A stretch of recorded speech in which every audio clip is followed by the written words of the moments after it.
Estamos começando aqui o 17º episódio do Inovecast com um convidado mais que especial, Double Father agora, né? Papai do ano, verdade. Renato Ramé, da RR Ramé Engenharia, R Ramé Engenharia. E aqui o nosso host, head coach Carson Grace, Fulvio Mamed. Boa tarde, pessoal. É isso aí, cara. E aí, Fulvio, como é que foi essa viagem pro Rio de Janeiro, Copacabana? Ainda bem que é só uma vez por ano, viu, Gustavo? Se fosse mais, a gente não conseguiria nem voltar, viu, cara? 18 horas de viagem, né? Verdade. 18 horas de viagem, cara. 18 horas de viagem. A volta foi recorde, fizemos em 9 horas. Obrigado, viu, Gol? 800 quilômetros em 9 horas. Acostamento. Não, cara, foi tranquilo dessa vez. A gente voltou sábado, trânsito, né? Boa. Tanto na subida quanto no final. Só um movimento normal. E a gente voltou só pra gravar com ele, né? Foi verdade. O nosso a gente tinha ficado engenheiro das estrelas, Black Belt, Renato Ramé. É isso Que aí, honra. Então. Renato, se apresente aí para os nossos telespectadores online aí, para todos que vão nos assistir. Primeiro, muito obrigado pelo convite, Gu, Fulvão. Honra aí, então, ter voltado. A presença de vocês muito enobrece. Muito prazer aí, telespectadores, pessoal que acompanha aí o podcast. Eu sou o Renato Ramé, hoje sou engenheiro civil, sou faixa preta de jiu-jitsu do Fulvio. Tive a honra aí de pegar todas as minhas faixas, começar desde iniciante até a faixa preta com o Fulvio. Comecei a treinar lá. Gratificante mesmo, Renatão, cara. A gente tava junto, né? Foi, É que você começou antes. Foi. E a gente meio que pegou a preta junto. A gente começou a treinar junto ali no final da azul, começo da roxa. Aí você ficou, ficamos até o fim. Mas ali quando a gente estava na branca, na azul, você tinha começado antes, a gente não treinava tanto ainda. E aí comecei a treinar em 2009 ou 2010. Um barraquinho de ternite. Lá na casa do Fulvio, no tatame colorido ainda, não tinha nem o tatame preto. Verde e azul ainda. De azul. Cara, mas eu lembro do Renato da época do basquete. O Renato, ele começou a trajetória dele jogando basquete, né? Foi, cara, assim, a gente costuma falar, traz aí muitas analogias que o esporte, o jiu-jitsu traz pra nossa vida pessoal, vida profissional, ajuda muito. Mas os primeiros passos aí, as primeiras diferenças notáveis aí foi realmente com o basquete. Tinha 11 anos, 12 anos e ao contrário da regra, às vezes, que o pessoal faz escolinha, depois talvez aí se credencia para fazer as peneiras da ASPA na época nossa, né? Eu fui direto para a ASPA, não fazia escolinha, brincava com a molecada lá, prédio, vizinho, mas fui direto para a ASPA. E eu me lembro que meu pai nunca deu muita força, nunca quis muito, nunca gostou muito. Eu fui na marra. No basquete. Então não vou te levar, tem importância, eu vou de bicicleta. Então não sei o que, tudo bem, eu vou de pé. Você chegou a jogar na ASPA? Joguei na ASPA, joguei 2004, 2003, 2004, 2005, 2006. Pessoal, pra quem não sabe, a ASPA, né, é uma associação de pais e filhos, pais e amigos do Franca Basquete. Que é a base do Franca Basquete, né? Hoje tem, né, o SESI, que veio também com as categorias de base, né? Hoje não são mais os mesmos nomes de categoria, nossa época era o pré-mini, mini, mirim, infantil, infanto, cadete, juvenil, profissional. Hoje é tudo pelas idades, né? Sub-12, né? sub-13, sub-14. E aí, quando comecei no finalzinho de pré-mini, já mini, mirim, infantil. Eu joguei infantil, aí eu não fui pro infanto, né? E aí parei. E eu lembro, Renato, que pra entrar na ASPA tinha uma peneira, né? Sim. Não era qualquer um que entrava. Não, sim. Era gratuito. Na minha época, assim, eu tava lembrando com o Renato, eu comecei a fazer lá no SESI. Sim. Eu acho que desde os 6, 7 anos, eu joguei basquete lá. Todo cidadão francano, é raro você achar alguém dos antigos que nunca jogou basquete. O capital do basquete, né? A gente jogava até na casa do Renato, na casa do Francês. Mas aí a gente lutava basquete nessa época, né? Eu tava lembrando desses dias. Quanto era bom, hein, cara? Nossa era bom pra caramba. Vocês aposentou. O Fuga aposentou muito caro, né? Cara, os basquetinhos do Boris, nós temos saudade até hoje. Verdade, cara. Era 3 joelhos torcidos, ombro luxado, roxo na costela. A gente... E assim, só pra enfatizar também que o Franca Basquete foi campeão agora. Sim. Nesses últimos dias. E tem que parabenizar o Elin, né, cara? Parabenizar demais. Elin, parabéns aí, cara, porque é o trabalho que vem fazendo ao longo de anos, né? Você tá louco, cara. Tem muito orgulho dele, por tudo, né, cara? Antes de começar o podcast, ainda brinquei com o Gu, falei, cara, como é que a gente vai conversar e tal? Agora já tô tendo que segurar na cabeça aqui o tanto de coisa que tem pra falar. Cara, é tranquilo. Eu falei pra você. O desafio que eu demais. vejo e percebo, cara, do Elin, pegando esse gancho bem rápido, é talvez um dos maiores desafios nossos enquanto seres humanos também, que é continuar mantendo o estímulo e o engajamento e o foco, mesmo às vezes tendo conquistado algum objetivo. Conquistado tudo, né? O cara é tetracampeão. O cara ganhou todos os títulos possíveis em 2023 e de repente... Alcançou uma meta que ninguém tinha alcançado. E de repente ganhou de novo. E continuou com fome. Isso que é legal, né, cara? Muda o time, saiu o Jorginho, depois voltou o Jorginho, campeão de novo. Então, assim, é um desafio gigante. Isso é uma das grandes características de um grande líder, né? Sim. É conseguir motivar. E para quem não tem a oportunidade e o prazer de conhecer o Elinho, de ter uma relação com ele, cara, o legal disso aí é que a gente percebe que, como o Elinho é uma pessoa próxima da gente, próximo que eu digo assim, é gente da gente, cara. Fez faculdade com você, né, Fu? Fez faculdade comigo. É um sonho que é alcançável por todos. Sim. Cara. O Elinho é um cara que veio lá, igual da rua, junto conosco, campeão de tudo, cara. Então isso aí dá muita força pro cidadão francano, muita força pro pessoal, né, cara? E vem, cara, também muito facinho de fazer o gancho, que eu ia concluir a hora que a gente falou do começo no basquete. A ASPA é ainda, né, uma instituição gratuita, né, de treinamento. Então, você tinha lá uma competição grande para entrar, né, tinha as peneiras, e você tinha pessoas ali de todos os níveis sociais, todas as características, famílias aí talvez desestruturadas. Sim. Então, cara, ali começa a ensinar para uma criança, para um adolescente, que o mundo não é do jeitinho que ela quer. Não. Você se considera ainda um cara competidor? Eu conheço. Cara, eu vou falar uma coisa aqui que já passou por aqui. Até hoje eu conheci um cara competitivo igual eu, que é o João. Pra vocês terem uma ideia, tem vezes que nós dois estamos conversando assim, o nível de loucura nosso pra ver quem conseguiu qualquer coisa imbecil.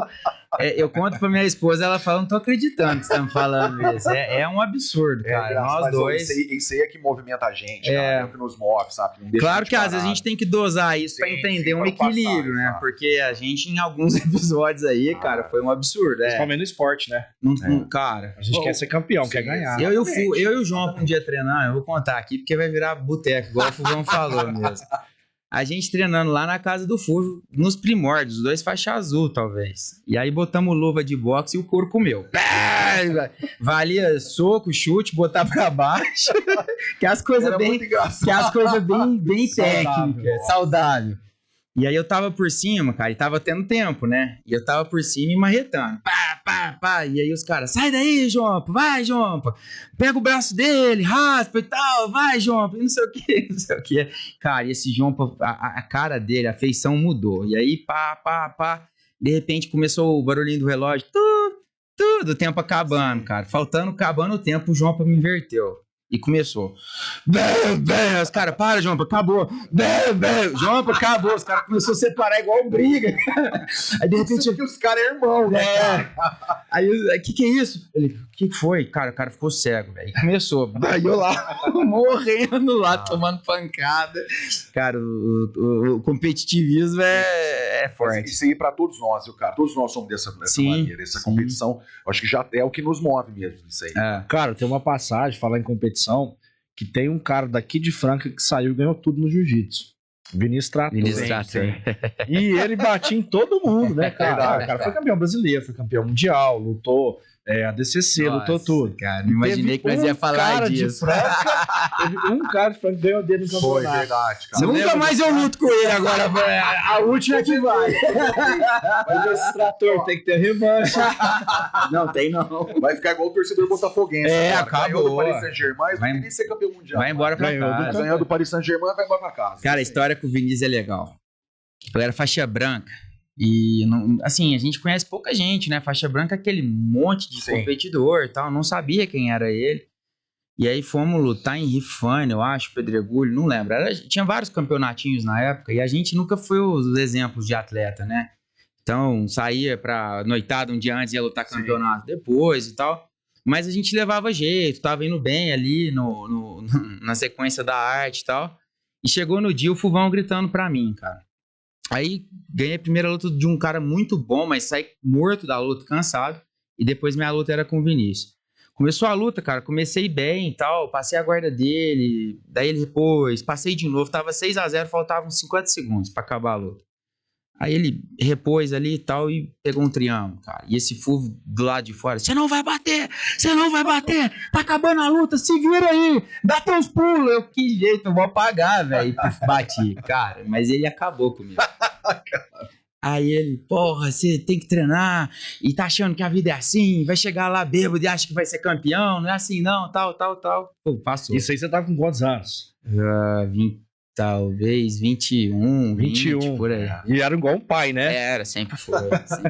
Vixe, mas ó, com máximo respeito e carinho pelo meu pai, mas os aprendizados que a gente tem no jiu-jitsu, no esporte, talvez pra mim fizeram muito mais efeito a nível de moldação ali pra carreira, pro dia a dia, pra guerra, né, Exatamente.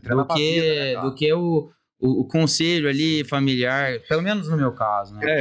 A gente nota que tudo isso aí faz parte de um conjunto, né? Você vai agregando essas coisas, porque eu falo isso muito pro pessoal que são meus alunos, pros pais dos meus alunos. Eu nada mais faço diferente do que repetir aquilo que eu escutei dos meus pais, cara. É o óbvio disso daí, né, cara? Então, em algumas situações, a gente sabe a palavra que você tem que falar naquela hora. Sim. Dá força na hora, ou às vezes ser um pouco mais resiliente. Tem que ter essa sensibilidade para saber fazer a leitura de como agir. Não é só, às vezes não é só pancada ou canelada, não vai ser dessa forma. Tem que ter a sensibilidade de saber ler a situação, né? Cara, passou uns meses aí, nós dois trocamos de faixa, fomos lutar de faixa azul. Aí, cara, já sabia que era ele, já tava esperto. Aí nós dois ganhamos a primeira luta, fomos fazer a final. Aí era outra cidade que eu não lembro agora. Nesse dia tava só eu e o Bruno Leite, vocês lembram? Sim. Belezão. Aí o Brunão gritando pra mim e tal, começamos a luta. Não foi na BB que nós fizemos na BB? Então, a da BB foi a outra. Ah, perdão, era de faixa branca também, que a de azul novo, foi essa. Acho que foi em Pedregulho, depois foi numa Rifaina. A Rifaina já era fim de...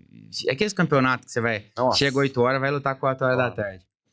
Aí, cara, fomos lutar. Puta, aí foi aquela lutona, cara. Acho que ficou tipo 10-6. E um pega as costas, o outro repõe, monta. Coisa de faixa branca, sim, né? Mas loucura. Que foi uma loucura que foi da hora de ver. Até esses dias eu acho que eu tinha essa luta gravada, mas era muito ruim em celular, mas muito top. Mas perdi, por ponto. Aí, cara, chegou na academia o Fulvão e o Adriano. Você vai perder pro Vinícius até quando, caralho? Velho, ele é bom pra cacete. Foda-se, mas vocês também conseguem, não sei o quê. Não interessa, vamos treinar e tal. Cara, mas me escovaram, Adriano Pimenta e o Fofo. Eu tô treinando. Não perdi de um cara ruim. Aí trocamos de faixa, fomos de azul e aí foi lá na VV. Aí, primeira luta, peguei aquele menino de São Joaquim da Barra, muito forte bom. Pra caramba Vitor também. Sarri, eu acho. Sim. Bom pra caramba. São Joaquim, não sei se deu continuidade nas lutas. Também acho que não soube mais. O pai dele era fotógrafo do Paulo. Eu não lembro. Isso, eu lembro. Eu sei que o menino era bom, cara. Faz umas 3 semanas ele foi lá na academia, tinha treinado comigo, tinha me matado no treino.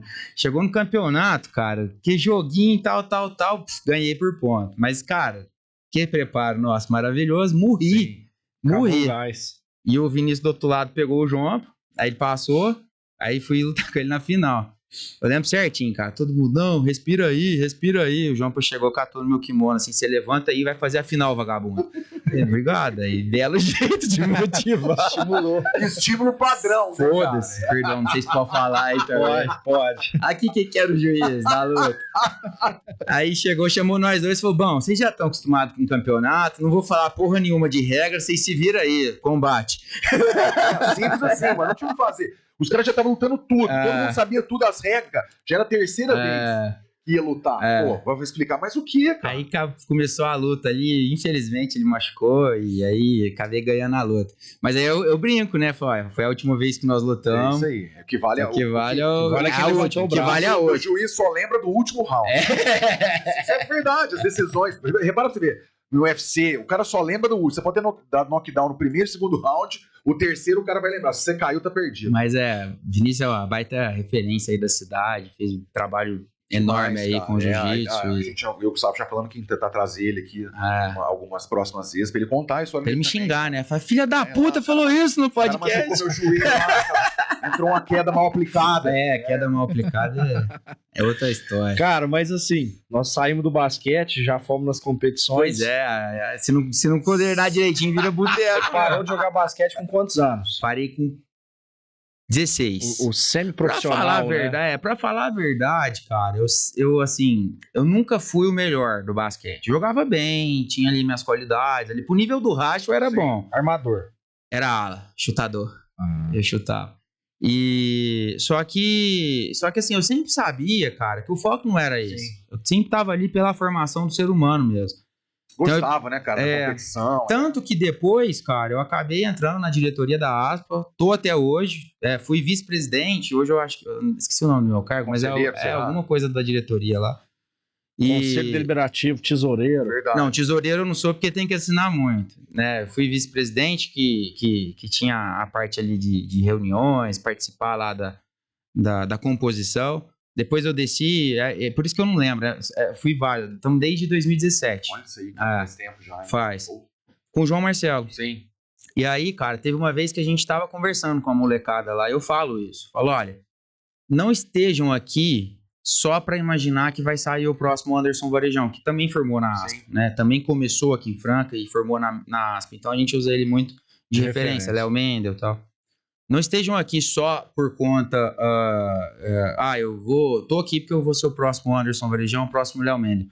Estejam aqui cientes do quanto isso agrega para vocês como homens, como seres humanos. Exato. Porque o cara que tá dentro, primeiro, do esporte, segundo, de um esporte de alto desempenho, que não deixa de ser, mas nas categorias de base, né, com as limitações aí do desenvolvimento.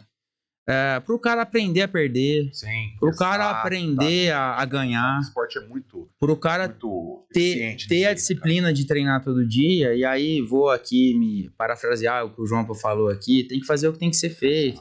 Então, o esporte ele te gera desafio, exato, né? Qualquer esporte. E é muita regra que você tem que cumprir, né? Acordar cedo, o horário, isso aqui, isso aí vai treinando a pessoa, cara. E não tem como não ter excelência se você já faz e se pratica. E você vai condicionando, né? A ficar bom naquele tipo de atividade, né? Aí entrei na diretoria da ASP depois, né? Aí já tava no jiu-jitsu e tal. E aí quando parei de jogar basquete, né, ficava ali com musculação, com exercícios, porque estava bem focado com vestibular, faculdade e tal. Acabei fazendo faculdade em Franca. E logo no terceiro ano de faculdade, isso, então foi 2010. Sim. 2010. Aí fui pro jiu-jitsu e aí não parou mais. Tive alguns episódios de lesão. Vou fazer uma pergunta que eu já sei, mas eles não sabem. Quem te levou pro jiu-jitsu? Cara, essa história aí eu vou te falar. Tem controvérsias. O João já tinha me chamado algumas vezes pro jiu-jitsu, e aí eu já tinha visto fotos de vocês com ele, da época da ginásio, saindo lá junto e tal. Sempre achei a turma bacana pra caramba. E aí depois, cara, o Boris tava junto com o João treinando, também era... O Boris fazia engenharia na época, então ele foi da minha sala da faculdade no primeiro ano. E aí ele também já falava e tal. Mas tinha um cara da minha sala de faculdade, Rodolfo Carreirinha. Nossa. E aí ele... Rodolfinho. Aí ele era da minha sala, falou, cara, vamos lá treinar com a gente no Fúvio, tal. E aí, cara, eu achava massa... que ele treinava lá no Alex, né, cara? Ele chegou a treinar no Alex. Eu não lembro. Treinava no Alex também. Eu sei que aí um dia foi, sabe aquela coisa do dia certo? Eu falei, então tá bom. Eu fui, cara. Ele foi mais umas 2 vezes. E parou, eu fiquei. E ele parou. E aí fiquei, cara. Aí chegou lá, conheci os caras. Aí o João acabou comigo. Então, e eu te chamar não adianta, né? Por isso eu gosto da amizade, cara. Como é que você falou esses dias? Saudade das ofensas. João Paulo, esses dias nós fizemos lá um negócio pessoal lá, e aí ele mandou um recado pra mim e falou assim, ele me chama de Roy Nelson. Pra quem não sabe, o Roy Nelson é um monstro. Lutador UFC, de MMA, mas é meio gordinho. E aí o João Paulo me chama de Roy Nelson. Às vezes de Pig Roy Nelson. Doente mental. Aí eu vou mandar do meu jeito, seu gordo safado, larga de ser maleita, preguiçoso, bora treinar, vagabundo. Esse é meu amigo. É isso aí, cara.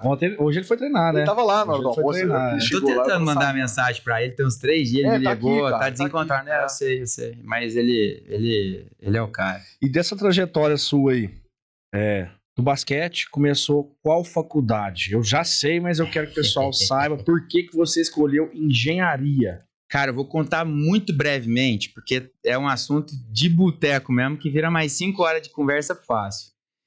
Eu tava no colegial, e aí também eu falo que é... Meu pai veio da Síria, e eles têm um ditado deles lá que fala que boi preto cheira boi preto, exato, né?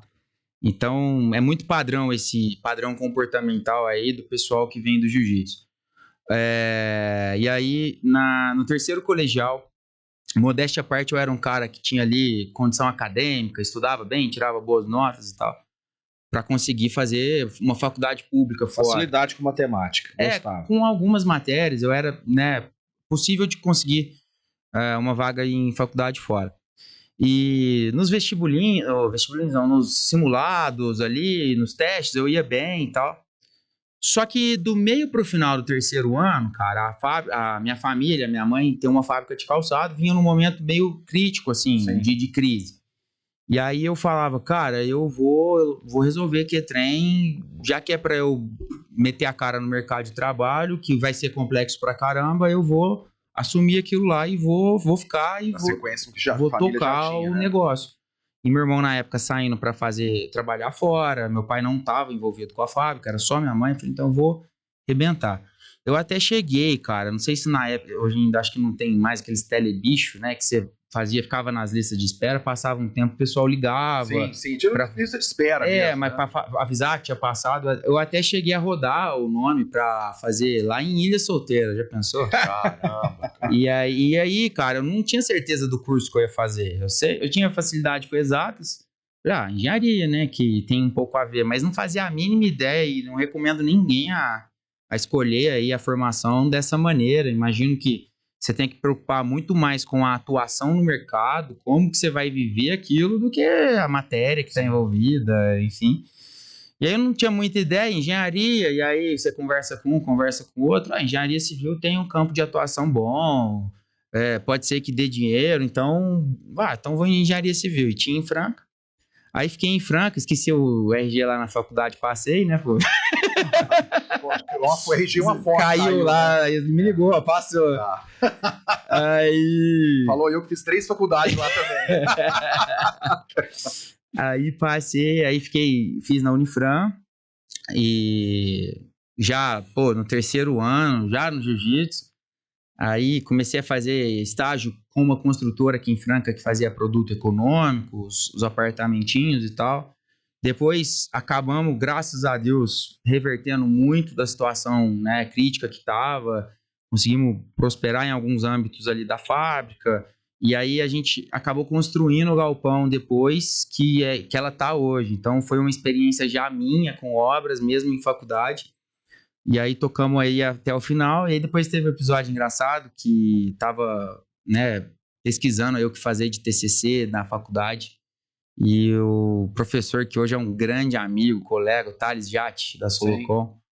O Thales era um brother até hoje. Thales, o que eu faço de TCC, cara? Que assunto que eu faço? Ele, cara, tá fazendo um prédio ali atrás da rodoviária e eles estão fazendo um sistema de fundação diferenciado e tal. Primeira vez que tá fazendo no Brasil. Por que você não pede para fazer um estudo de caso? Porque a minha família estava envolvida no prédio. Falei, vou estudar isso, porque é legal, não deixa de ser. E fui envolvendo. Construiu o prédio. Fiz um TCC da fundação do prédio, aí ganhamos o prêmio de melhor TCC lá das engenharias naquele ano. Chamou a atenção, né, dos diretores do prédio lá. Aquelas áreas ali onde estão os prédios, tanto aquele onde seu pai morava quanto o da subida ali, o terreno ali é complicado, né, totalmente. Renato? Foi por isso que usaram essa fundação. Né, cara? Exatamente. Se a gente for entrar em mérito técnico aqui também, mais 5 horas de podcast. Exatamente. Mas era aterro de couro, cara. Tinha... Você tá brincando. Era aqui, né? Tipo o brejão era aterro de couro. Lixão ali. Lixão. E aí os caras tinham que fazer o tratamento do solo. Só que a diferença de nível das periferias era muito grande. Então o padrão que se usa, né, geralmente são estacas hélice contínua, estaca raiz, para poder fazer a contenção e depois descer o nível do solo. Esse sistema eram 2 brocas assim, chama Cutter Soil Mixing, que iam cavucando o chão e já injetavam uma argamassa de cimento, né, solo-cimento. Caramba, já faz o virava uma parede de concreto. Olha que espetáculo. E aí colocava perfil metálico. Em dias ali já fazia a periferia. E aí eu fiz um estudo e a máquina é um arrimo, só que para contenção periférica sem grandes bulbos de pressão. Que fica muito técnico, mas enfim, é isso. Mas quantos metros de profundidade? Desceu 20, 22 metros. É muita coisa, cara. Quantos andares tem um prédio aqui? 25 lajes. É muita coisa. E aí, cara, acho que o meu microfone tá... Não, tá indo. Tá. A máquina tava no Brasil, é uma máquina da Alemanha. Para os metrôs. Eu lembro que você falou isso aí. De BH, da Copa. Aí deu um entrave lá com licitação. E ficou parado. Ficou parado. Opa, traz aqui a máquina. Cara, eu não tô ouvindo. Não, pode ser o... Às vezes é o seu fone. Então fechou. E aí a máquina tava parada, travada com licitação, e quem fez o projeto de fundação daquele prédio era de BH. Surgiu a ideia, a possibilidade, trouxeram a máquina. Cara, os profissionais iam lá para ver, era um negócio, a primeira vez no Brasil. Novo. Olha que legal, cara. Inovou. Assim, cara. E aí nós fizemos o estudo, cara. E aí, chamou a atenção, tal. E aí, o pessoal me convidou para participar do prédio dali para frente. Na época ainda tinha um outro engenheiro lá. Mais tarde ele acabou saindo e eu toquei o prédio até o final. E fui o engenheiro responsável daquele prédio. Esse prédio aqui do lado. Climério Novelino, edifício Climério Novelino, em Franca. Rapaz, esse prédio é grande, hein? Aí, depois do prédio, veio outro desafio que eu falo. E aí você acabou a faculdade e já construiu ele. Foi. Eu tinha tido as experiências que eu comentei como estágio e os contatos aí das fuçadas nossas. Cara, mas isso aí você estava em que faixa do jiu-jitsu? Já tava... Que eu comecei no prédio, eu tava de roxa. Tava de roxa ou quando você acabou o prédio? Tava marrom? De marrom.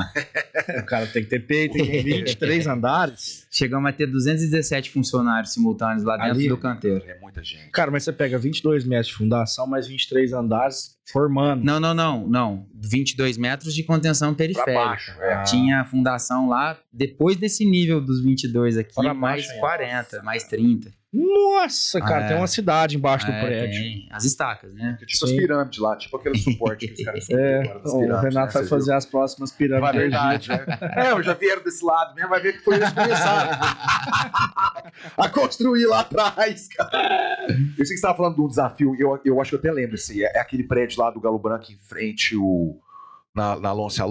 O Oba? Você falou, não, no Oba não. Um que você falou que acordou, alguém ligou lá, falou, a máquina furou um negócio de água que tá soltando água pra caramba aqui. Naquele prédio ali, ó, em frente Como é que chama aquele negócio de decoração? Ali na Alonce. Tá, o business lá. O High Business. High Business. Aí eu lembro que você falou, cara, furaram alguma coisa que tá vazando água. É a drenagem do solo, né? Cara, quando você vai... ali é terrível. Tá no nível da água, cara. A gente fez uma obra um pouco pra trás ali, onde é a Selfit hoje. Sim. A gente fez aquele... Foi lá. Foi lá? Foi lá. Tá. Foi lá, eu que lembrei errado. Então eu vou te contar, acho que é isso que você queria dizer, da mina no barranco. É o que eu ia falar agora. Exato. A gente foi rebaixar uma terra lá pra poder chegar no nível que era a fundação, começou o barranco a fazer tipo um xixi, assim. Achou um veio de água, cara. Eu tenho filmado isso. Virou um chafariz do meio do barranco, cara. Falei, cara, como é que nós vamos drenar isso? Aí fizemos lá um projeto de rebaixamento de lençol freático. Cara, você imagina. Pra descer, pra poder reduzir, do lado do bordo tirar o nível. Ali é tudo brejo, cara. Mas, ó, eu vou falar aqui, cara, uma coisa que eu uso isso muito com o meu time, com a equipe interna nossa hoje. Talvez a gente aprenda e evolua com condições melhores, custos melhores práticas conforme a gente vai evoluindo dentro da área. Mas isso é a mentalidade do jiu-jitsu que traz com certeza.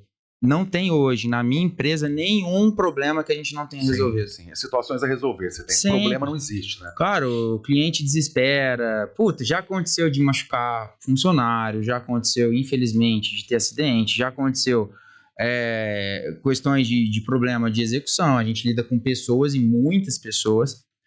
Tá bom, eu vou ter problema? Vou, mas eu vou resolver. E isso, cara, a gente passa para o nosso cliente. O cliente que tá ali prospectando uma obra com a gente, ele vira e fala assim, cara, eu quero entender esse cara que eu vou contratar. Aí, era uma coisa que no começo, a gente, né, começo de empresa, fica ali muito empolgado. Não, vou fazer o possível para fazer o melhor, não sei o quê. Muita ladainha. Cara, hoje eu já falo, você vai ter problema, tá? Exato, para reto, né, cara? Você vai ter problema, fique ciente. Só que eu tô aqui porque eu vou resolver seu problema. E talvez esse hoje é o grande diferencial das empresas sólidas. Ela tem a capacidade de resolver o problema que acontecer. Então ela nunca vai correr de um problema. Aí, claro, vou achar resoluções mais econômicas, mais rápidas, menos traumáticas, isso vai acontecer. Mas a mentalidade que eu falo é isso. Não, quando você aprende que quando você lida com isso de uma maneira fixa, vai ter uma solução, você tira um pouco daquela insegurança do time, de um estagiário que está começando, de um gestor. A ponta lá não pode. A gente sempre fala, se vocês têm que se posicionar de uma forma onde todos aqueles que estão do seu lado têm confiança no que você vai fazer, entendeu? É líder, isso é liderar, né? Sim. Pode estar tremendo igual a gente quando ia lutar os campeonatos. Tava na hora, interno, por dentro tá tremendo. Mas lá do lado de fora tava normal, respirando pelo nariz. Vou até falar uma coisa de líder que você comentou, o Fulvão sabe disso, que ele já fez também. É verdade. Aliás, soube que quase matou os caras lá, né? Isso é teoria da conspiração, cara. Vou mandar um corte desse pro Danilo e pro Mandato. A gente fez um treinamento e eu, cara, me conectei muito com isso. E hoje, cara, sou até da equipe do INEX. É legal demais. Pô, tá sensacional. Assim, a gente, vendendo um pouco o peixe do Danilo do Mandara, cara, é um negócio que eles falam muito. Todo mundo merece fazer isso daí. Porque, mas eu cheguei lá com raiva. Eu só não fui embora de vergonha porque eu não tinha pra onde voltar. É normal. Se eu chegasse na casa da minha mãe, eu ia falar assim, nossa, é rigor?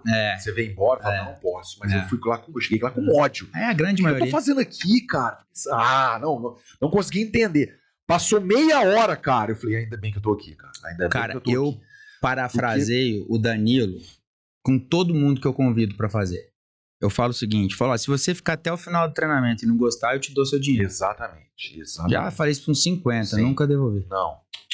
Então, assim, é um treinamento, cara, quando me chamaram, eu achei que era uma questão corporativa, dinâmica de equipe, motivacional. Eu também pensei a mesma coisa. Meu irmão, virei do avesso lá. Não, me mostrou muita coisa, sim, mostrou pra mim, cara, que o mundo tá aí e você tem que parar de reclamar, cara. Bora pra frente. Já que a gente tá colocando na mesa em xeque todos esses eventos aí, corporativos ou não, eu quero que você fale desse INEX ou INEX? Instituto Nacional de Excelência Humana. Exatamente. O que ele faz, depois a gente vai pros próximos. Tá. Bom, cara, na verdade, o INEX, o Instituto, propriamente dito, tem vários treinamentos. Eu já fiz alguns. Né? São treinamentos de imersão, cara. Nesse caso, o DL é de imersão. O DL é de imersão. Tem alguns que é treinamento de formação. Exato. Né? E aí, cara, o DL, o desenvolvimento e liderança. E aí, você começa a entender, igual você comentou, e aliás, por isso que surgiu o assunto. Isso é o papel do líder, esse é o posicionamento do líder. Só que às vezes a gente entende que líder é o cara ali que lidera uma equipe, que lidera uma empresa. Cara, você lidera a tua vida. Exato. Você lidera a tua família, você é o exemplo para os teus filhos. Perfeito, Renato. Né? Você tem que tomar decisões. O tempo todo. E aí, cara, o INEX vem da postura de desenvolvimento pessoal. Eu vejo muito hoje conteúdo na internet, desenvolvimento pessoal, coaching, motivacional e tudo mais. E é legal, cara, cada um na sua praia lá, mas me tocou essa linha porque a gente começa a equilibrar. A gente aprende lá dentro, não vou dar muito detalhe também, que senão quebra a surpresa do treinamento. Que você não tem só uma saúde, você tem 5 saúdes. E aí, cara, era algo que eu me peguei muito. Por exemplo, Gu, você é saudável? Hoje sim. Né? Porque a gente sempre pensa, né? Não tô na UTI, sou saudável fisicamente, né? Não por conta da parte fisiológica, né? Mas da parte mental. Legal. Também. Que é o que hoje em dia as pessoas recentemente ainda começaram a ver, né? Saúde física e saúde mental. Exato. A gente tem a nossa saúde social e ecológica, porque o ser humano é um ser sociável. Mas aquele cara é introvertido. Possivelmente, até tem pessoas menos expansivas, mas possivelmente, por algum motivo, ele ficou daquele jeito. Algum bloqueio. E a gente tem a nossa saúde espiritual. E aí, cara, eu entro num lado viagem, né, loucura, de física quântica, que não tem a ver com a sua crença. Tem a ver, cara, com o que você se conecta. A sua frequência. Exato. Ondulatório. Outro papo aí de louco. Mas eu acredito muito, cara. Quando você se conecta com coisas que vibram na mesma frequência que você, te faz bem, te deixam saudável. E aí é a sua espiritualidade. E normalmente nós buscamos pessoas com ótimas frequências, né? Pera aí, minha frequência está muito baixa. Deixa eu trocar uma ideia com o Renato, porque eu sei que a frequência dele é mais alta que a minha. Eu quero equilibrar. Cara, tem muito disso. E, por último, mas não menos importante, nossa saúde financeira. É impossível você ser feliz, cheio de problema financeiro. Não tem como. Só que quantos milionários, bilionários vocês já viram aí triste? Nossa. Porque o cara não tem saúde social e não sabe olhar pra isso. Sim. Então, cara, ali eu aprendi a equilibrar. E aí, cara, é claro que com outras 1000 técnicas que acontecem lá dentro, e já fica o convite aí, quem quiser não é conhecer demais, mais cara, o treinamento. exato. Você acaba, pra mim, é imersão. São, tipo, 2 dias. Entra uma sexta à tarde e sai domingo depois do almoço. Fica no hotel, dorme lá. Pra mim, funcionou muito mais do que os conteúdos que a gente vê na internet. Olha, eu vou dar uma dica, acorda tal hora, toma um banho gelado e tudo mais. Cara, cada um na sua, pode até dar certo. Exato. Mas pra mim, funcionou muito. E eu me conectei tanto, cara, que minha esposa fez, minha mãe fez, meu irmão agora, recentemente. Meu irmão, eu tava igual o fogo. Não vou. Nem fudendo, não vou. Então tá bom. Cara, foi ali, eu e ele, foi guerra mortal. Fiquei mais de um ano pra levar. Domingo à noite, cara, obrigado que você insistiu comigo e tal. Não, é fenomenal o negócio, cara. E aí, mas voltando, né, também, senão a gente fala disso, é outra coisa que eu adoro conversar, cara. Depois eu fiz um treinamento de practitioner em PNL, a gente analisa aí linguagem... É a sequência desse daí. A linguagem não verbal, cara, e eu vou abordar agora, porque depois que eu falar, vocês vão perceber. Existe uma coisa que chama rapport. Rapport é uma conexão, é igual saudade, não tem uma tradução. E aí você percebe quando pessoas estão conectadas muito pela postura. Olha como nós 3 estamos com as mãos. Isso chama rapport. Então, aí agora que eu falei, você vai... vai ser engraçado. Chama abrir fio. Estão iguais. Chama conexão, é o rapport. Então, cara, você começa a entender que na vida nada funciona sem rapport. Isso serve, cara, desculpa aí, mas até pra namorar, pra paquerar, pra comandar a equipe. E aí, cara, as pessoas que têm isso como formação, que entendem disso, cara, elas estão humanamente muito capacitadas a perceber o que acontece, porque dentro das pessoas está acontecendo coisa o tempo todo. Sim. E é os mapas de representação interna. A gente percebe que muitas das doenças, eu falo muito isso com o Gustavo, falo muito isso aqui no podcast, muito é psicossomático, o seu estado de espírito voga muito, cara. A pessoa para baixo, ela tem tendência a ficar mais doente, a ser mais... Fogo, puxando um gancho, nós desenvolvemos um aplicativo para a equipe Carson Grace. Olha, isso aí que interessante, cara. E esse aplicativo, através de inteligência artificial, ele consegue parametrizar todos os alunos, tá? Que legal. Mas na parte mental. Não, olha isso aí, cara. Ele consegue ver se a pessoa tá triste, se está feliz. Porque você faz uma foto lá para ele fazer a leitura de reconhecimento facial, se a inteligência artificial pega ele te dá com a feição para baixo, ele avisa. Chama MCR Easy. E aí ele te mapa interno de representação. Mapa de representação interna. Vai facilitando cada vez mais pra gente fazer uma abordagem com a pessoa. Professor, atenção com aquele aluno. O que você falou de doença psicossomática, cara, é isso.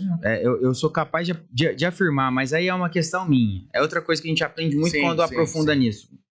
Cada um tem seu mapa.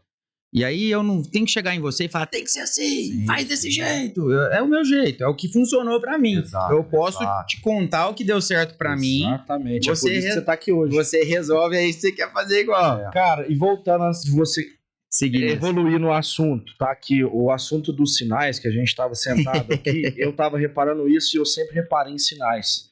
Até porque eu quero entrar nesse tema com você, nós já falamos da ASPA, nós já falamos do INEX, né? Eu quero falar com você da maçonaria e quero falar do jiu-jitsu, dessa instituição fraternal que a gente sempre cita pro jiu-jitsu aqui. Meu pai o pai do Fulvio, tio Joy Mamed, é maçom. E eu sempre observei os sinais. Eles sempre se comunicaram com sinais, cara. Quer botar o Renatinho de saia justa? Não, eu vou fazer uma pergunta pra ele aqui, ó. Mas eu vou contar uma coisa pra vocês. Nós temos Antes de mais nada, sois maçom? Nós temos um grupo da loja nossa que a gente brinca que é o grupo da mais ou menos juventude. Porque tem uns mais velhos lá. E nesse grupo... Mais ou menos juventude. Pegaram o encarte lá do podcast e botaram lá no grupo pra zoar, né? As ofensas não param. Aí eu peguei e pus embaixo. Vou contar tudo da maçonaria. Foda-se, chega de segredo. Mas aqui... Os capetas na porta agora. A gente não quer saber. Vou pegar um corte e vou mandar no grupo, viu, poesia? Eu avisei. Mas vai uma pergunta, existe segredo? Cara, eu vou falar uma coisa que eu não tenho problema nenhum de Corta falar. a pergunta. Não, A gente sabe que é uma instituição fraternal. cara, eu tava falando isso fora do ar pro Fulvio antes de começar o podcast. 50 anos atrás, a maçonaria era uma fraternidade secreta. Exato. Hoje em dia é Sociedade uma fraternidade discreta. Sim. Porque, cara, certas coisas aí, a globalização, a comunicação digital, é impossível de se ignorar, né? Algumas ações que a loja faz, cara, que a gente faz com orgulho danado, né? Se envolve com uma coisa que a gente percebe aí um efeito sensacional e que, às vezes, você tem duas opções. Eu vou deixar isso sigiloso para seguir ali uma linha de raciocínio da maçonaria. Eu vou divulgar isso de uma maneira responsável, a fim de estimular pessoas a fazer o mesmo ou outras lojas a fazer o mesmo. Todos os pontos de vista têm um ponto, né, de se argumentar, mas eu entendo que todos são válidos. Então, assim, eu não vou dizer hoje, eu estou acuado de contar aqui no podcast que eu sou maçom, eu não tenho esse problema. Eu vou dizer o que se fala dentro de uma reunião. Cara, o segredo da maçonaria. Por que nunca vazou o segredo da maçonaria? Porque não tem um segredo, cara. É um estilo que se divide, que se defende ali E que não dentro. dá publicidade. Não, eles não quiserem. Exatamente. A maçonaria, eu sempre vi na minha casa, meu avô foi maçom, meu pai é maçom. E foi o seu avô que levou todos, Foi né? meu avô que levou todos. Eles sempre ajudaram a sociedade de todas as formas possíveis, cara. Sim, Só que eles não queriam reconhecimento, cara. exato. Queriam ficar sempre ali, cara.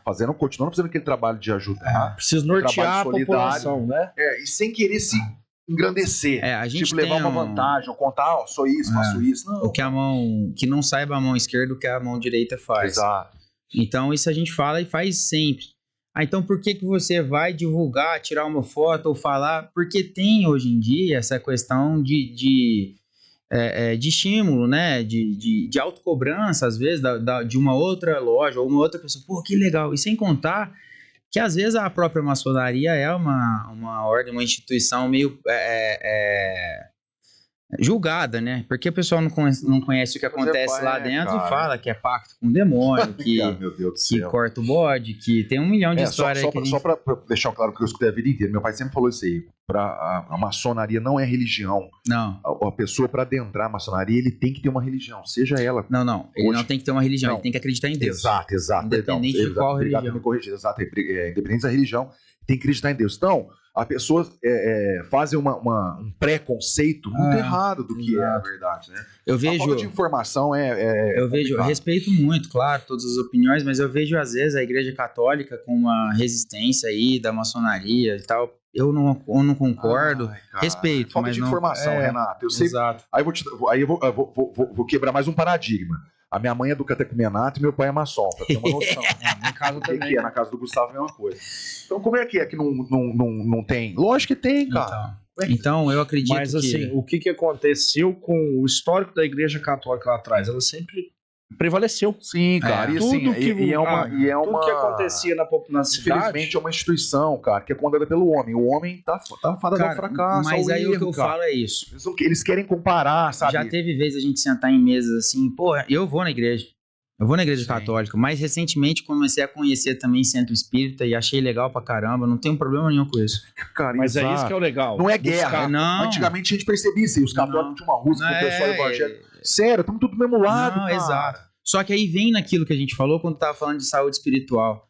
Porque eu vou na igreja católica e eu duvido às vezes a gente pensar num lugar que se reúne grandes quantidades de pessoas que estão pensando ou com o mesmo intuito naquele momento igual. Aí a gente fala, eu não vou porque o padre é hipócrita. Cara, o problema é dele, ele é um ser humano. Cara, eu tô ali naquele momento. A palavra de Deus. Exato. E aí eu tô me conectando com a frequência de pessoas que naquele momento estão pensando igual a mim. Mas o cara vai sair, vai trair a esposa. O problema é dele. Cara, cada um é cada um. Então, cara, assim, naquele momento aquilo vai me fazer bem pra minha saúde espiritual. E aí, cara, a igreja teve isso por muito tempo. Tem essa resistência com a maçonaria por muitas vezes desinformação. Respeito, mas acho que tem muita gente boa que está deixando de potencializar, às vezes, o seu contato com possibilidades de participar de causas sociais, de participar de uma evolução filosófica, uma evolução interna muito grande que a maçonaria proporciona para quem realmente está afim de estudar, de evoluir. Então, assim, por desinformação, eu acho que conversar sobre isso não é um segredo, um paradigma, mas... Eu puxei esse gancho porque a gente sempre falou que o jiu-jitsu se tornou uma instituição fraternal. Cara, é muito parecido. Sim. Então você é o primeiro que está aqui, que está dentro de uma instituição fraternal, Que legal. sem fins lucrativos, que visa ajudar a sociedade, né? Eu vou dizer aqui... E eu quero saber o que você acha do jiu-jitsu hoje sobre essa comparação de ser uma instituição fraternal. Eu já fiz várias analogias do jiu-jitsu com a maçonaria. Inclusive, recentemente, para mim, eu não tenho problema de dizer também, e fiquei feliz, sou extremamente honrado. Um grande parceiro nosso de treino, o Faixa Preta, teve aqui no podcast recentemente, fez uma fala polêmica, né? Ele adora, né, cara? Qual que era a fala, você lembra? Todo faixa preta, quando pega aí alguém que não treina, trata igual uma criança. Né? Exatamente. Eu não vou defender isso não, mas no fundo eu concordo. Foi uma analogia real. Lógico, cara. É que assim, às vezes você explicar isso pra alguém sem ter um contexto, aí Que pega não o conhece. corte lá, Mas aí a pessoa também que vai querer debater o que aqueles que comentam aquelas absurdas que a gente escuta lá, a pessoa não tem noção do que tá falando. Cara, mas aquele corte dele atingiu 8 países. Viralizou.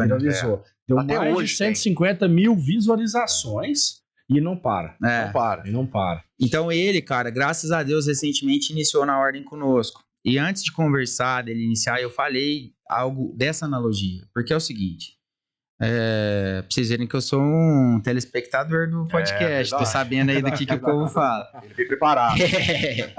O João falou isso também. Falou, olha, o jiu-jitsu, cara, você tá com a vida da pessoa na tua mão. Exato. Se você não largar a hora que você tá dando um estrangulamento, ele morre. A E ninguém faz cumplicidade isso. que cria entre um e outro é muito forte, né? E a maçonaria também. Não ao ponto da saúde do cara, Sim, da vida do cara tá na sim. sua mão, mas, cara, ao ponto de você, né, ali dentro, confiar tanto numa pessoa, cara, que ele pode te expor, te ferrar ou qualquer coisa assim, se quiser, e não acontece. É a mesma cumplicidade de dentro do jiu-jitsu. Ah, mas a igreja é feita de homens. A maçonaria também. Vai ter o cara que erra, vai ter o cara que falha, vai ter... Onde existe o homem, existe o erro, o pecado, o problema. Isso. Mas não é, cara. Eu faço uma analogia, cara, e essa funciona pro jiu-jitsu também. Geralmente, na vida ali, no dia a dia, a gente vai tratar com as pessoas com o máximo de cuidado até que ela adquira sua confiança, né? Você vai, entre aspas, desconfiar de todo mundo até que a pessoa adquira sua confiança. Tanto na maçonaria quanto no jiu-jitsu, você confia nas pessoas até que ela pise na bola. Então, você entra ali, cara, você dá uma prerrogativa de confiança para praticamente todo mundo até que a pessoa pise na bola. E aí, onde existe esse ecossistema de confiança, cara, de cumplicidade, existe ali muita coisa que desenvolve, cara, que você tira a armadura, você tira a casca. Eu vou participar de uma reunião importante de negócio, cara, você vai ver qual que é a intenção real do cara, se ele tá ali para extrair informação sua e depois tchau, se ele quer aproveitar ali do teu network ou qualquer coisa do tipo, ou te furar o olho e prospectar um cliente seu, alguma coisa assim. Então você vai até o cara ganhar tua confiança. Cara, dentro do jiu-jitsu, quantas vezes o cara nunca viu o cara na vida, você vai lá, treina com o cara, virou teu brother. Maçonaria, então, nem se fala. Nós fizemos um negócio recentemente, e tudo dentro do jiu-jitsu, que foi o que o João falou. O Victor Dória contrata pessoas do jiu-jitsu. Primeiramente, essa opção. Sim. Depois, se não tem, ele abre para fora. Sim. E esse sistema ele veio de fora do Brasil, de um programador de fora que treina jiu-jitsu. Ah, cara. E você sabe como é que o negócio foi fechado? Não foi no almoço. Tatame. Então, nós vamos treinar e aí a gente vai pegar na mão, o negócio tá fechado. Não, e acabou, filho. Não precisa nem bater contrato. Não, exatamente. Ali é homem com homem. Bom, já vimos casos de ter exceção, mas a gente não pode tratar a exceção como regra. Não, exatamente. A regra é essa. Quantas vezes, cara, já aconteceu ali dentro do jiu-jitsu? Como que vai ser? Vai ser assim, assim, assim. Combinado? Combinado. Quantas turmas que vocês têm aí, que você combina uma coisa 15, 20 dias de antecedência, aí o cara não se trata mais do assunto, aí é o argumento do cara, mas ninguém falou mais nada. Filho, não precisa falar, não, você combinou. Tá falado. No jiu-jitsu, Acabou. É lei. A gente no É lei. você vai lembrar só algumas vezes que deu errado, porque o resto deu tudo certo, você nem lembra. É normal, A regra normal, é essa. exato. A regra é essa. Normal. Mas também eu apanhei muito depois, esperando que o padrão fosse esse, né? E aí não é, cara. Não adianta. Mas isso é aprendizado, né? A sociedade não. É o que eu tava falando mais não cedo age aqui. desse jeito. O que o jiu-jitsu nos capacitou, assim, acredito bastante, é essa sensibilidade de fazer a leitura da situação. Leitura da pessoa, Sim, essa sensibilidade. A gente, todos que passaram aqui, têm a mesma sensibilidade que nós temos. Sim. O saber fazer uma leitura. Nessa jornada sua, porque a gente te acompanhou desde o começo. Então, você foi um cara que começou lá de baixo, Sim. não tinha uma empresa, você montou a sua construtora. Aliás, eu não montei a empresa porque eu quis. Aliás, é um paradigma que eu já debati disso com o João, e com muito da galera do jiu-jitsu. Quando acabando o prédio, cara, eu virei e falei, porra, e agora? A construtora não ia fazer outra obra, aquela construtora. E agora? O que eu vou fazer da vida? Currículo, o que eu vou fazer? Aí tinha alguns contatos que comprou apartamento lá no prédio. Pô, queria que você fizesse uma obra pra mim. Pô, queria que você fizesse uma obra pra mim. E começou. Pessoas familiares, primos meus, que depois explodiram, fizeram várias obras. Renatão, o que você acha? Só que assim, a vida inteira, tô fazendo uma obra aqui, o que você acha disso? Olha, dentro das possibilidades de tempo, né? Faz isso. Nunca fui aquele cara que não dava bola pros outros, tal. Eu era sempre muito intenso em fazer o que era possível. Você é muito solícito, né? Pra ajudar o máximo. Né? Beleza. E aí, cara, junta daqui, junta dali, eu tocando, sozinho. Na época, tinha uma menina que tava fazendo engenharia, e aí o pai dela conhecia a gente vendia produto químico, e aí acabou fazendo um estágio comigo por um período, chama Andressa, gente finíssima. Só eu e ela. Ela lá no escritório ajeitando documento, cara. A gente não tinha processo nenhum, não tinha nada. Eu fazia compra, contratava, tocava obra. Começou da estaca zero. Fazia contrato, eu ia lá de noite fazer contrato. Estaca zero. Do jeito que dava, cara. Fiz os custos das primeiras obras tudo errado. Tomei prejuízo, mas aí começa a se ver a diferença. Tomei prejuízo e terminei a obra. Aí chamei o cliente, que eram meus primos. Falei, olha aqui, ó. Tomei, na época, acho que 20 pau de prejuízo. Mas aqui, ó. Tá aqui, ó. Tô honrando o que eu combinei com você. Isso aí tem um valor, cara. Cara, virou 8 obras com eles. Ele não para nunca mais. Nunca mais. Então, cara, são coisas que a gente... Aliás, ele comentou na propaganda do podcast. Eu fui pedalar com ele esse dia pra trás. Gente fina demais. Nós saímos Vamos fazer o queijo. Speed. Primeira vez que ele foi pedalar, tava parado. Fina. E aí... A gente vai afunilando. E aí, boi preto cheira boi preto? Exato. O cara confia. Mas eu ia te falar isso agora. Você se tornou um homem de confiança. Exatamente. Exato. Ele sabe que você... Provou se você uma não situação sabe, ruim pra você, que você honra. Sim. Ó, eu faço, o negócio tá aqui. Cara, a palavra é essa. Acho que nós, como profissionais, nada mais somos do que pessoas de confiança. Porque se a gente se propôs a fazer aquela tarefa, aquela missão, aquela função, as pessoas que confiam em nós sabem que nós vamos fazer. Eu fui numa palestra uma vez... acho que de um dos sócios da PWR, eu não lembro de quem que era, mas acho que era isso. PWR é consultoria, auditoria. Acho que é isso. Acho que é PWC. Isso. PWC é a Price. PWR era esse pessoal. E aí, cara, ele virou e falou assim, a diferença dos profissionais, que é um embate gigante, por que o Neymar ganha tanto dinheiro e o professor ganha pouco? E aí, guardadas as questões sociais, ele virou e falou o seguinte, olha, o profissional, cara, ele vai ser reconhecido pelo problema que ele resolve. É isso aí. Mas porra, que problema que o Neymar resolve? Resolve o problema do entretenimento. Exatamente. Numa sociedade com uma cultura tão baixa, falta entretenimento. E aí lá, quantas televisões ligadas ao mesmo tempo assistindo o cara? Então ele resolve muito problema. Uns que gostam, uns que odeiam, mas tá ali assistindo, né? Cara, entrar nesse mérito. Maldito. Ele tem o termômetro. Canelinho de vidro. Se a pessoa tá odiando, quantas não estão gostando? Não. Exatamente. Só que assim, ó, qual o problema você resolve? E aí, trazendo pra nossa realidade, qual o problema você resolve? Com qual frequência você resolve aquele problema? Porque uma coisa é o cara ser um gênio uma vez por ano. É só o Roberto Carlos que dá certo. Não é assim, você tem que ter recorrência. E qual é a maneira que você resolve aquilo que só você faz aquilo? E aí, já trazendo para a história da empresa, cara, eu tava me tornando o que 90% dos profissionais hoje em dia fazem, que é administrar a obra de uma maneira autônoma. Quem não conhece um engenheiro que toca a obra? Quem não conhece o arquiteto que toca a obra? Respeito máximo por todos eles. Às vezes nem arquiteto, nem engenheiro, né? Mas o que eu falo, cara, eu tinha que fazer diferente. Eu tinha que fazer do meu jeito. Então, cara, quando eu me formei, eu tinha uma loucura na cabeça que eu falava assim, como é que as pessoas não conseguem prever exatamente o que vai gastar numa obra? Eu vou conseguir. Se é número, né? Foda-se. Se é número. Senta lá, vai ver quantos martelos, quantos pregos, quantos parafusos, quantos pisos. Tem que dar. Cara, é verdade. E aí eu fazia tudo. Não dava. Eu falei, mas que desgraça, velho. Por quê? Eu lembro de prego, aonde que eu errei nessa bosta? E fazia de novo. Não dava. Aí você começa a entender, cara, que é assim, ó. Às vezes o que tá errado não é as previsões.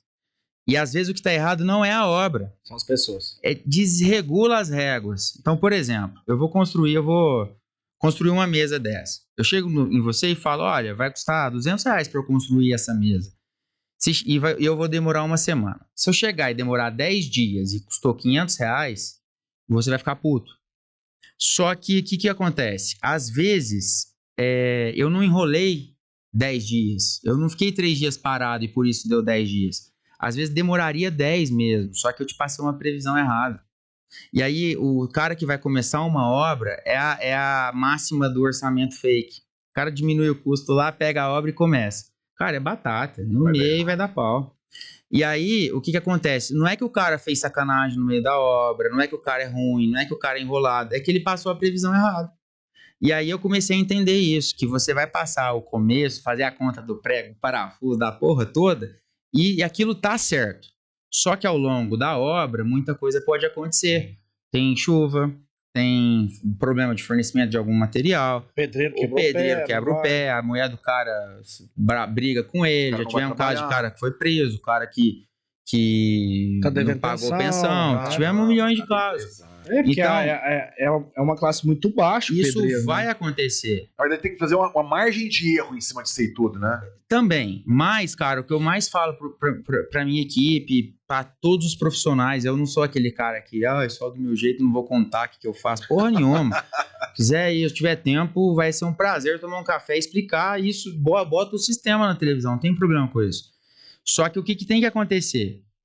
Dedicar tempo e energia para fazer a primeira previsão e contar transparentemente para o cliente o que vai acontecer ao longo da obra, que já é previsto. A margem, exato, a despesa no incidente, tudo mais. E o que pode acontecer de não previsto. Só que, quando acontecer, tem que ter informação. Voltando um pouquinho na história do DL, você já viu o que acontece com uma pessoa que age inconscientemente? Nossa Senhora. Então, você não pode deixar o cliente ficar no escuro, exatamente, porque ele vai agir no inconsciente. Exato. Então, assim, o cara sem informação, ele mete o pé e vai fazer, ele não sabe. Exato.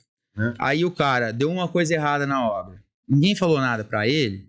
Inconscientemente, o cara já fala assim, o que mais que tá errado? Aí acabou. Perde a confiança, perde a segurança. E aí vai atrás de outro profissional, o outro fala uma borracha. Ixi, aí fudeu. Então, assim, faz a previsão bem feita. Perde tempo, né? Investe tempo ali, energia, uma vez vai mantendo o seu cliente informado. Eu visitei vai você lá, Renato. Com transparência. A propaganda pós isso daí é o que você falou. Acabei de construir um prédio, 8 construções eu peguei. Sim. É o boca a boca, cara. A pessoa vai passando e nós não estamos fazendo merchan aqui não, viu? Porque é uma relação de fato de amizade, né? E eu fui visitar o Renato, uma questão tributária que a gente ia trocar da construtora, e eu cheguei lá, tinha um tanto de gente no escritório que não estava na obra. Aí eu falei, que questão de gente, Renato? Por que esse pessoal não está na obra, né? Falou, Gu, cada profissional é responsável por uma etapa da obra. Era a conclusão que eu ia falar agora há pouco, de fazer diferente, do meu jeito. Então, eu tinha que ramificar a minha estrutura e os meus processos.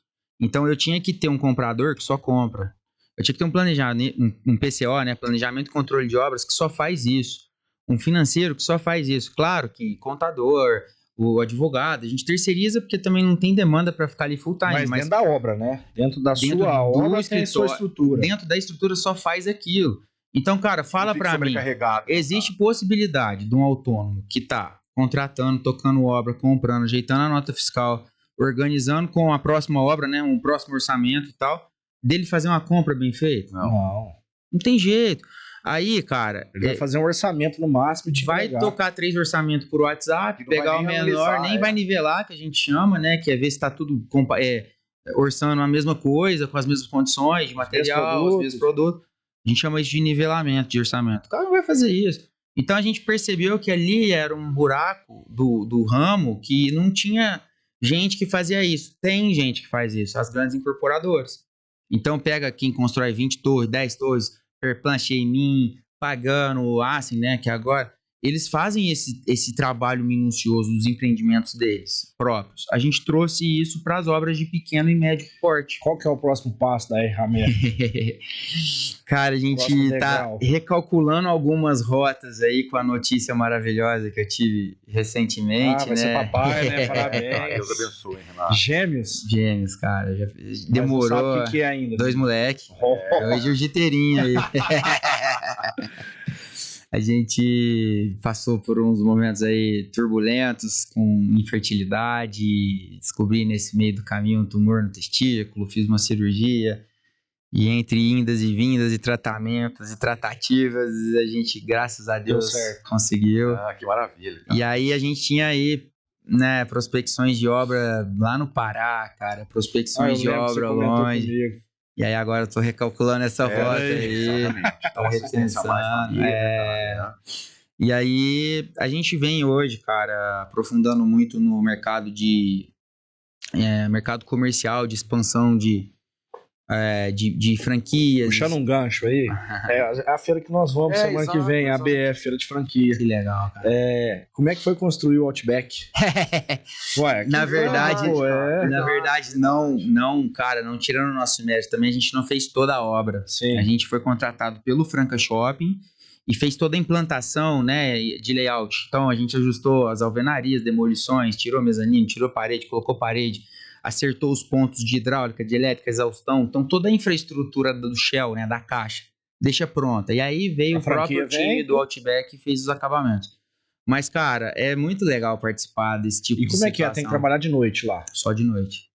Às vezes alguma demanda que não faz barulho, apertar uma tomada que não dá problema, eles até liberam, mas ainda mais nessa etapa de infraestrutura, macroestrutura ali, aí tem que ser à noite. E não é barato, porque tem que pagar adicional noturno pros caras, os caras não querem trabalhar, tem uma complexidade, cara, não tenha dúvida. É maquinário que acaba 5 horas da manhã, não tem pra onde levar a máquina, deixa lá, não pode, perigoso, descartar entulho, esperar abrir, cara, é uma logística. A turminha ali do planejamento que eu te contei berra.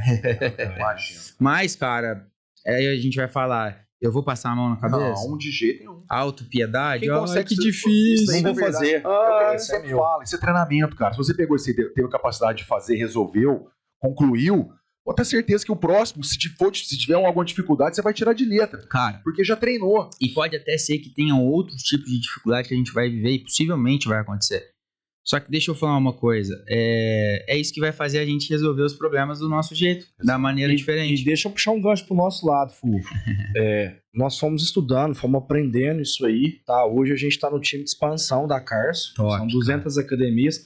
E nós aprendemos com o Fábio Gurgel que quem vê a próxima academia é um time de engenheiro, um time de arquiteto, é uma empresa especializada em achar o próximo local e em ver como isso vai vender para o consumidor final.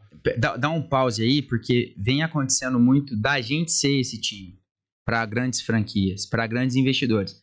Às vezes o que está acontecendo recentemente é que tem o time da expansão das lojas, e aí não é a gente, porque a gente está aqui, que procura a gente. Eles fazem o estudo mercadológico, o fluxo de veículos, pessoas, densidade demográfica, renda per capita, potencial de gastar ali naquela região e tudo mais. O que falta? Tem supermercado? Tem farmácia? Falta um pet shop? Falta um... Enfim. Já faz essa pesquisa total. Já entrega isso aí pra pessoa que Eles fazem pra franquia deles. É o que você acabou de falar. Não é a gente que vê. Não. Assim, só que eles chegam ali e falam, olha... Quanto custa? Não, eu quero saber. O estudo? Depende, cara. Depende da cidade, do ponto. Ribeirão Preto.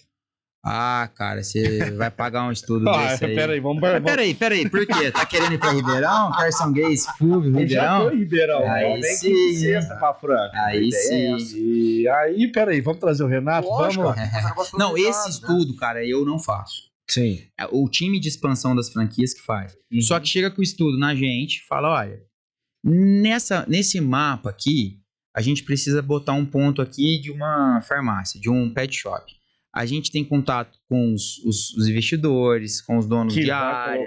E aí eu chego no cara e falo, olha, o cara quer aqui, ele precisa de X metros quadrados de área construída, sua área dá.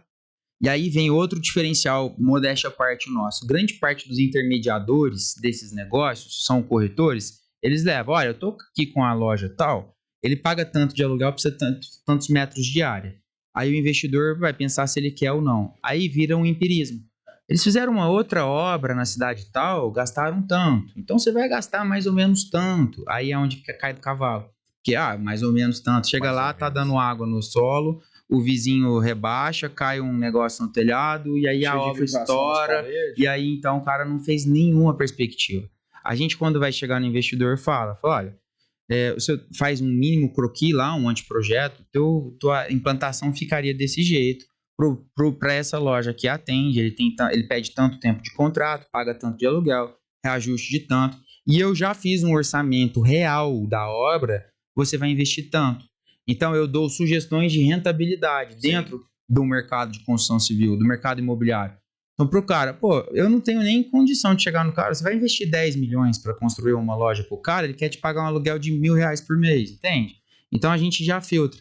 Então, cara, isso vem dando certo demais, graças a Deus. E é um ramo que eu adoro, porque eu vejo que fica bom para todo mundo. Não, e tá crescendo pra caramba aqui. Exato. Nos últimos anos a gente viu que a construção civil aqui deu um boom, cara. Cara, a gente fez o mall ali da... Mas sabe o que eu percebo? Você sente cortar, Renato? Imagina, é que eu vejo que a cidade de Franca, quem é mais velho vai lembrar, antigamente existia uma lei municipal aqui que não podia construir prédios. Verdade, por causa de questão de bombeiro. Cara, aí você nota que a cidade ficou parada durante muitos anos, cara. Não conseguiu. Eu acredito hoje que esse boom que deu, na verdade, é uma recuperação daquilo que não foi investido uns anos atrás. Não é? Porque a cidade ficou um pouco defasada em relação a isso. Mas eu ainda também associaria isso, Fulvão, com o que a gente estava conversando fora do ar aqui antes também. A cultura de Franca vem mudando muito. Sim, verdade. Eu sou muito feliz com isso. Eu tive numa reunião, não vou falar nome aqui, porque também aí ficaria chato, mas eu tive numa reunião recentemente, cara, com alguns figurões das antigas da cidade. Sim. Que Franca nunca vai dar certo, cara, porque a hora que o cara quer alguma coisa, a vida inteira, ele vai pra Ribeirão, porque enquanto tiver aqui a Portinari, por que alguém vai investir em Franca?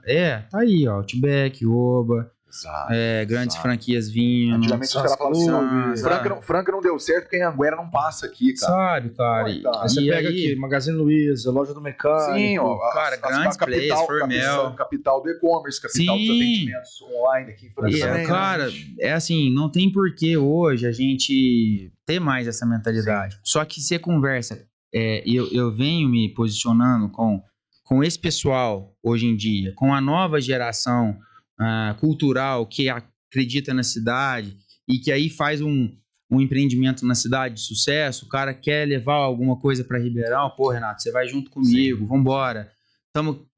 Cara, já fizemos obras aí nas cidades da região e estamos muito felizes com isso, porque é a recorrência. A recorrência é um excelente termômetro do seu trabalho. Sabe uma coisa que eu consigo ver um pouco, que a gente que trabalhou antes de trabalhar com jiu-jitsu, a gente que fazia visita de componente, visitava as indústrias de calçado e tal.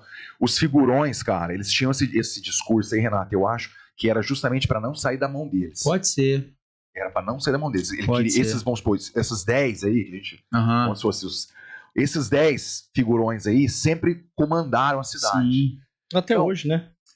A gente já escutou aqui. Alguma loja de departamento grande, tipo o Magazine Luiza, conseguiu entrar aqui em Franca alguma vez? Então. Porque no Magazine não deixava. Não deixava. Hoje eu acho, né? Exato. Hoje eu acho que não cabe mais isso aí. Hoje mudou muito a visão de comércio. Então não é mais só o comércio físico. A internet ganhou muito espaço em relação a vendas e tal. Mas não entrava por causa disso aí, cara. Muita empresa não entrou. Tipo, Franca tem 400 mil habitantes, tem uma empresa só de transporte urbano, coletivo, cara, como? Porque a própria empresa não deixa. Acho que a DACO ia vir pra Franca na época, não pôde vir, ficou em Ribeirão, e já era mais de 2.000 empregos, né? Cara, o ponto, cara, é que isso agora não para mais de pé. Exato. E aí, por exemplo, no ramo imobiliário, não tem ainda questões... Hoje em dia, cara, online. A gente nota que a diferença é que antigamente você necessitava de ter um ponto físico. Sim. Hoje não, cara. Hoje não precisa ter um ponto físico. Acabou. A gente sabe que precisa ter conexão. Ó, você vê as empresas de tecnologia sendo vendidas por bilhões e não tem estrutura física nenhuma. Sim. Não é? Eu estava conversando isso aí na viagem, cara. Como é que vale esse dinheiro todo, essa empresa, se o cara não tem nada? Cara, tem amigos nossos aí com empresa de tecnologia que tá com um funcionário no mundo inteiro, exato, Brasil inteiro. Mas aí é que tá. Isso se chama propriedade intangível. Então, que não é uma propriedade imóvel, imobilizada, são códigos. Então, isso hoje é registrado. Trazendo pra minha realidade, cara, o cara também não vai fazer algo, né? Ainda não, dizem aí do metaverso, nem chego nem piso nesse terreno. Mas aí, pra gente, cara, o cara não tem mais, não se segura mais. Porque tem que ser do meu jeito. Mantém, tudo bem, o outro cara lá faz. Sim. Talvez aí você pega pessoas com 29 anos, com uma estrutura que tem um modelo de negócio que vale bilhões. E aí, então vamos falar disso, a gente tava falando fora do ar também. Aí você senta na mesa com esse cara. E aí vem toda a nossa segurança que o jiu-jitsu trouxe. Cara, respeito máximo ao cara, valorizo a história, né? Moleque, 29 anos aí, novo e se arrebentando, cara. Sensacional a história. Mas eu também não vou ficar ali, de certa maneira, intimidado. Sim. Não que ele tenha me intimidado, mas às vezes a pessoa... menor ou você sentir... Cara, a pessoa chega ali, eu vou conversar com um cara que tem 20 mil lojas... Cara, tudo bem, a gente vai respeitar, a gente vai saber, mas tudo bem, ele é um homem igual a mim. Cara, eu acho que você chegou num ponto que a gente sempre discute. Esse é um diferencial que nós, faixa preta, temos. Sim. E vou te dizer, cara, aí, com todo respeito ao basquete, ao INEX, ao DL, ao tudo que a gente mencionou, vivência, porrada, aí, cara, aí é do jiu-jitsu mesmo. Mas impressionante. Foram muitos anos, a gente às vezes, eu falo muito isso aí, o jiu-jitsu, a faixa preta, cara, ela significa hoje mais do que um diploma de faculdade. Porque todo o processo que você passou, cara, e assim, era dificuldade pra tudo, igual você tá falando. Pai, me leva lá no basquete. Não, vai de bicicleta. No jiu-jitsu também, não consigo, vai. Então, esses desafios que você... Porque, geralmente, vamos supor, uma criança vai entrar lá no jiu-jitsu agora, tem todas as barreiras que ela precisa romper. Primeiro, eu não quero ir agora, tô cansado. O pai, vai, leva. Chega lá e leva, mas não quero treinar, nossa. E todos foram dessa forma. Isso, cara, treinou, você foi na dificuldade. Sim. E vai, cara. Então, tudo que a gente passou te treinou. Todas as situações que você passou dentro da luta, nos campeonatos, nas viagens. Quando você vai entrar num embate onde você vai sentir que você precisa se impor, da forma que a gente sabe que não é sendo agressivo, não, sim, cara, saber se posicionar. Você vai remeter uma lembrança lá de trás, fala, daquela época lá, daquela situação eu agi dessa forma. Pronto, você já lembra, cara, já tá... Cara, Renato, vou te fazer uma pergunta. Você acha que ele criou leão de mercado? Ou atletas profissionais? Deixa eu te falar. Ali a gente foi forjado no aço, né, Fulvão?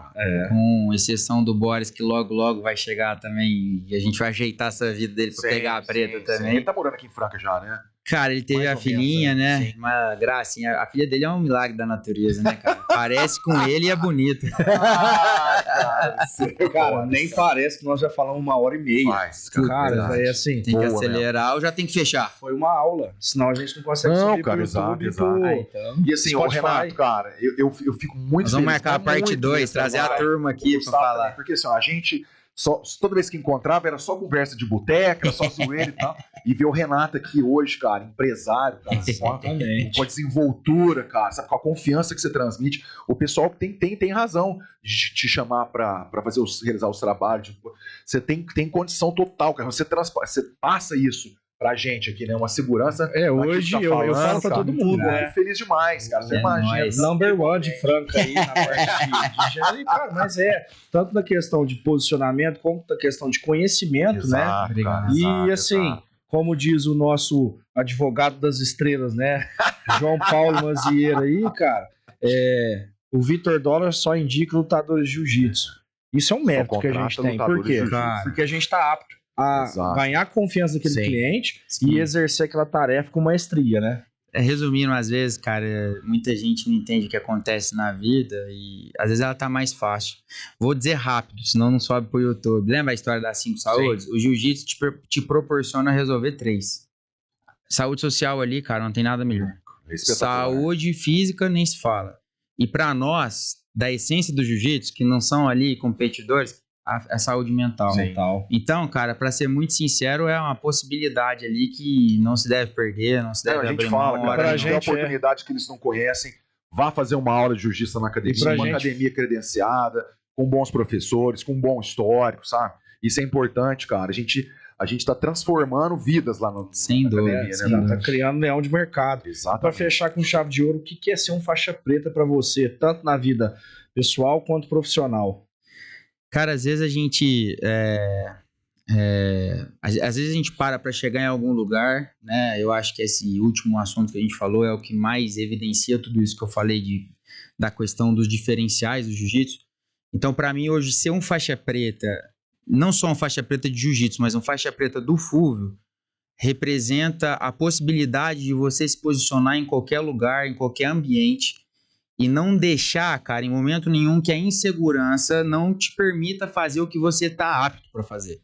Então, assim, a gente vê muita gente capacitada, muita gente condicionada, que chega em algum momento ali, a insegurança trava e o cara não desenvolve. Ela se sente diminuída, né, cara? Exato. Se sente, às vezes, menor do que a pessoa, ou insegura. Não é, a gente tem essa condição. Então, não tem essa, cara, assim, ó, não somos perfeitos, não somos, né, enfim...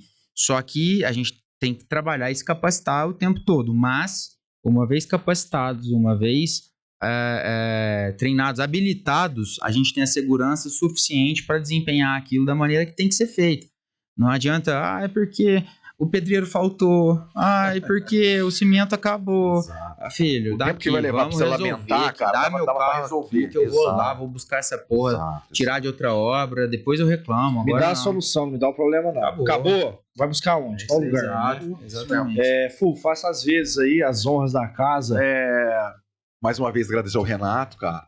Foi muito, muito orgulhoso mesmo. Demais, cara. Você imagina, cara. Parabenizar você e a Michelle agora, que vão ser pais aí, né, cara? Que maravilha, isso é uma dádiva, né, cara? E, pessoal, continuem lá no Jiu-Jitsu. Se você não conhece, procure saber, procure se informar. A gente tá lá, portas abertas, de segunda a sábado, esperando você pra lá treinar. É isso aí, pessoal. Number one, deixa uma mensagem aí pros nossos telespectadores motivacional. Às vezes a gente falar de tudo que a gente conversou, escolher alguma coisa aqui é um pouco complexo. Talvez às vezes a gente espera acontecer o cenário perfeito, espera acontecer as condições perfeitas, e às vezes em alguns momentos da minha vida eu aprendi que quem não sabe para onde quer ir, qualquer lugar serve. Então, vamos parar para conseguir posicionar o que a gente quer da nossa vida e buscar, de certa maneira, os caminhos, que não existe só um caminho para chegar no mesmo lugar, sempre, qualquer coisa que você precise. Então, vamos ter claro na nossa vida o que a gente quer e não desesperar quando algum caminho não der certo. A gente buscar as opções de caminho, pensa, planeja e executa. Agora, se tá te faltando alguma questão aí de confiança, alguma questão de segurança, não tem caminho melhor do que o jiu-jitsu para você conseguir adquirir isso como estilo de vida, e aí fica aí uma ideia, uma dica, né? Quem sou eu para dar conselho, mas uma dica. Uma reflexão, né, cara? Busque aí o jiu-jitsu e com certeza vai te trazer esse pedaço que falta para conseguir atingir seus objetivos. É isso aí. Agora é comigo, né, cara? Por favor. Não sobrou nada para você falar agora. É um privilégio né, cara? ter você aqui conosco, tá? E pessoal, tinha muita coisa pra falar ainda. Ixi. Vai ter a parte 2 do episódio do Renato. Vamos trazer o Renato e o João. Puta que pariu, é 4 horas. Vai ter a parte 2. Então, aí nós vamos dar risada. Obrigado e nos aguarde, porque nós vamos voltar a gravar com o Renato. Valeu. Um abraço, valeu, fica com Deus.